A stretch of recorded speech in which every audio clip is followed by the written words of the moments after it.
Want to give you a little update here. This has been going about an hour or so. Notice that the temperature's been ranging anywhere, like I said before, about 192 to like right now it's 199. So, this is one of the things that I think that Cabela's should definitely think about, or maybe there's a developer out there that would take their controller that they have on here and make it Bluetooth capable. I was at Cabela's yesterday evening picking up the mesquite pellets that they sell, the Cabela's brand mesquite pellets, and I noticed that one of their I think it's a master built Cabela's grill, Cabela's smoker actually has Bluetooth. I think the Bluetooth would work okay. I would rather see Wi-Fi, where you could hook it up to your home Wi-Fi, and even if you wanted to hook it up, you could directly hook it up. If you're out away from the house, you could hook it up to Wi-Fi. Wi-Fi has a lot better range, but Bluetooth, I've seen some good Bluetooth range, with my computer and things like that. But anyway, nevertheless, it doesn't have it, and that's one of the things that they need to have. So anyway, just wanted to give you an update. Here we are. Here is what's going on down in the grill. So I've already stirred the beans, and this thing is starting to look awesome. And one of the things about smoking is that you got to be patient with it. Like I said, it's been going about a couple hours, maybe a little over a couple hours, and this is really starting to look really good. And remember, you want to maintain low smoke so it will get into the pores of the meat and penetrate in the pores of the meat. Now I'll fill you in. One of the things to just make note of is that there is not a lot of smoke, I've noticed. I think probably because if you when the auger starts slowing down, obviously it stops, because to maintain that temperature. And then when the burst of pellets come in, whenever it starts to lose temperature, like right now it dropped down, the wind's blowing out here and it dropped down temperature a little bit, and it's 185 degrees, so it kind of cleared the air out of my grill. So I think whenever the pellets come out, and of course you get that burst of temperature, you'll see that the smoke, it'll really start to produce a lot of smoke at that point.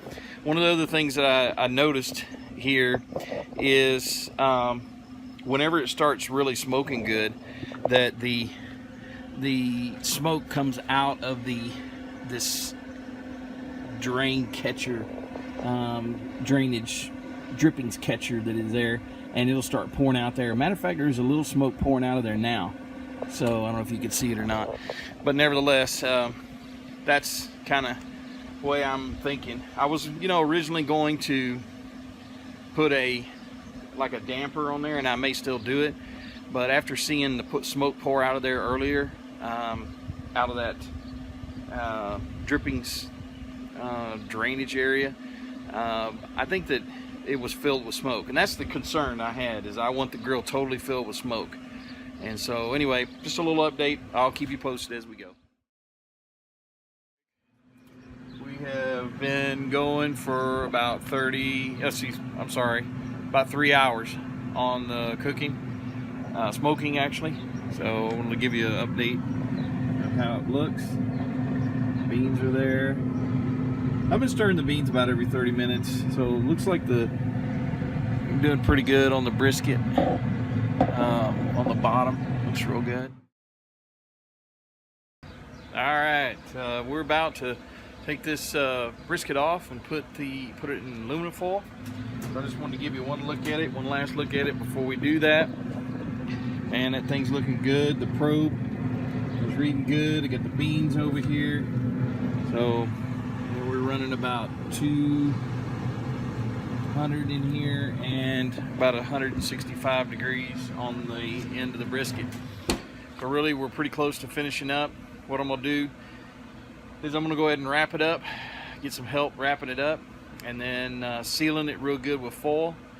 Put a little bit, I think I'm gonna put a little bit of brown sugar, sprinkle a little brown sugar on it, and then sealing it and probably kicking it up to about 350, somewhere 300, 350 for about maybe an hour or so to kind of finish cooking it.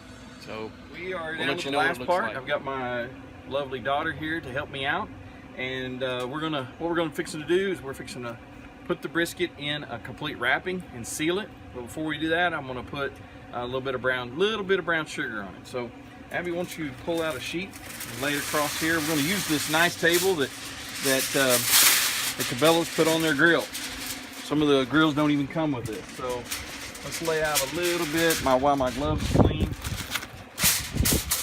Lay out a little bit of brown sugar. That's probably a little too much.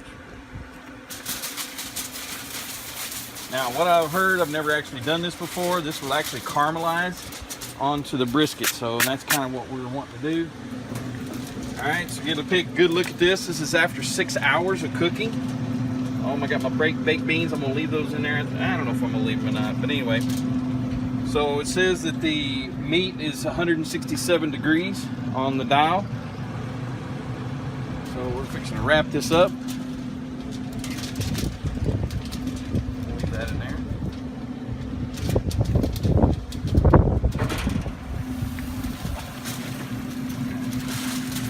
All right, take another sheet. Side. Good. Except you just pour the corner on. Alright, now hold it. Now hold this up. Right there.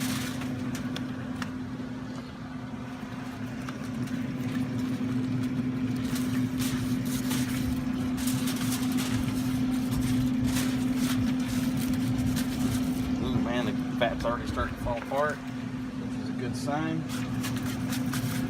Okay, this. Alright, now start to roll the edges up. All the edges have got to be completely sealed. That's what we want.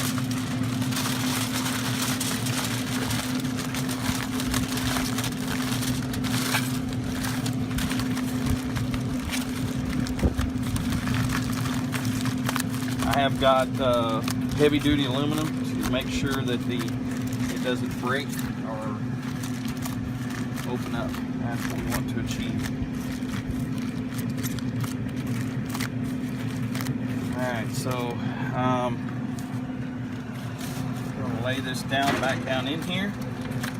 Look and see how my beans are looking like, about 185 degrees. That's probably close enough, really. I'm afraid if I cook them anymore, they're probably going to dry out. So, let's see. I think I'll wait on this until we get ready to test and see if it's done. So, what I'm gonna do next, I'm gonna shut this, leave it the same place, get my set temp blinking. I'm gonna run this up to 350 degrees.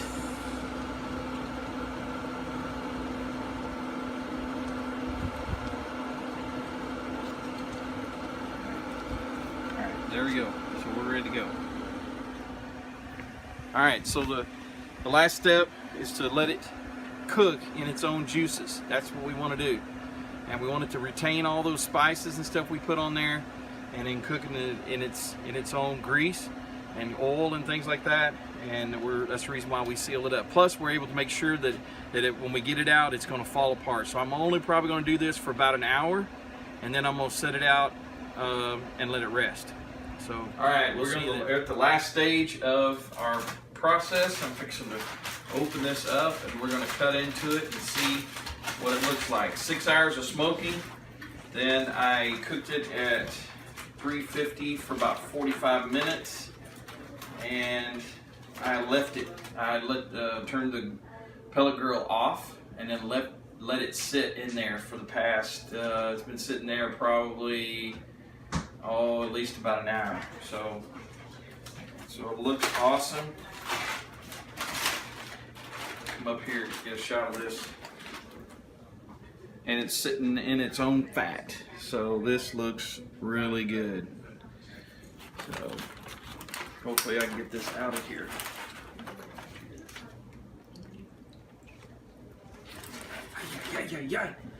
That is hot. Okay, we'll set this aside. then I will get these off. Moment. Alright. Now let's cut into this end here and let's see what she looks like. Oh yeah.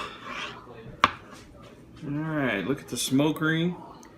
And it's about 1/4 of an inch all the way, looks like maybe. Very easy to cut. Looks like it's starting to break on the sides, so that's a good sign. I'm just using a serrated type knife here. So,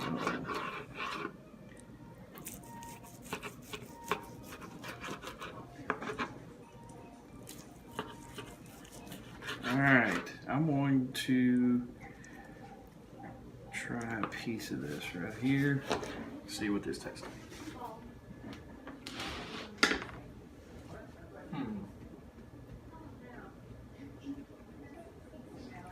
I don't think it's as good as South Texas as we would smoke in South Texas with a lot of mesquite wood, but I think it's very good. I think it's going to be a winner. Probably could have used a little more smoke.